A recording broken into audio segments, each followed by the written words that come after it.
Oy, cheese! Nagpalit ko og pan ganina ba, white cheese. Ganahan jud ba akong cheese, pero wa may cheese ako napili ka ganina eh. Cheese Escudero, Ebinida, na-dismiss na ang 3 sa 5 niyang kaso. Wow! Kana ra gid ako maingon, wow!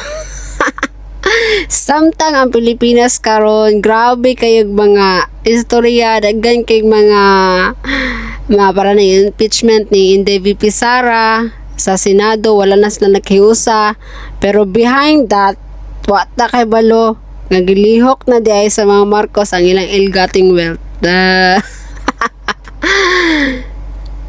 billion kapin? Oh, nag-coin ko diri sa AI ba?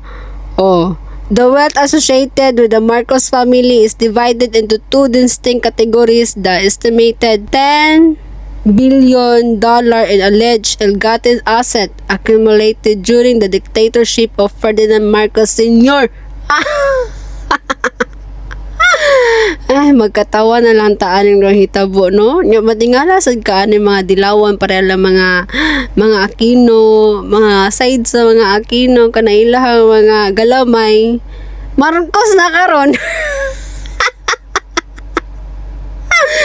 Ano na visit man yung Pilipinas ay unsa naman ayun na ko kasabot ninyo ba unsa man grabe pa ninyong kuan sa una kanang rally unya si Benigno sa una pakulong grabe kay hangi dangatan anang Marcos unya karon nag-combine na sila. Forbida combine bahala na tong nakaraan basta no to Duterte ana yung prinsipyo karon.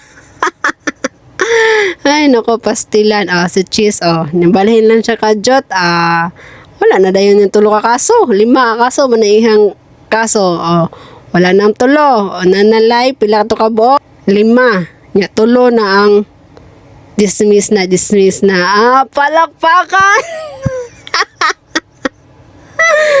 Ginoo ko Lord. Muna diha ang ginaingon ni SP Alan Cayetano, muna nilang ginaingon ginahadlok para mabalhin dito para mawala ang kaso. Gingan ganin niya di ba na siya mga pruweba. Tinuod jud dito mga istorya sa una patumbag o pa jud na nakalingkod si Bongbong Marcos sa pagka-presidente nga nimbalik na siya diha para lihukon niya ang kanailang ill-gotten wealth. Ning balik na siya diha nakiusa siya sa Estados Unidos na kabantay mo maka na si Marcos kuan kayo kay kuan di ba sa mga big brother sa US kay mo din ang ginlihok di ay so karon dismiss na. Giirok jud ninyo maayo ang mga Pilipino mga buanga mo karon nga dismiss na wala lang istorya mga Pilipino ingon ana taw mo nang kana sila kana mga buaya karon nga kuan sa mga trilyon ng kwarta sa Pilipinas chill lang na sila kay chill raman ta maghulat raman tag pait na jud kayo inana man ta no kanang kuan kay patient. Ambot na lang yun ay dali sa kuano sa mga ubang bansa gamay nga kurakot lang luoy na kay ka kung ano na ka sa mga tao sa Pilipinas maski yung pag bilyon-bilyon wala lang.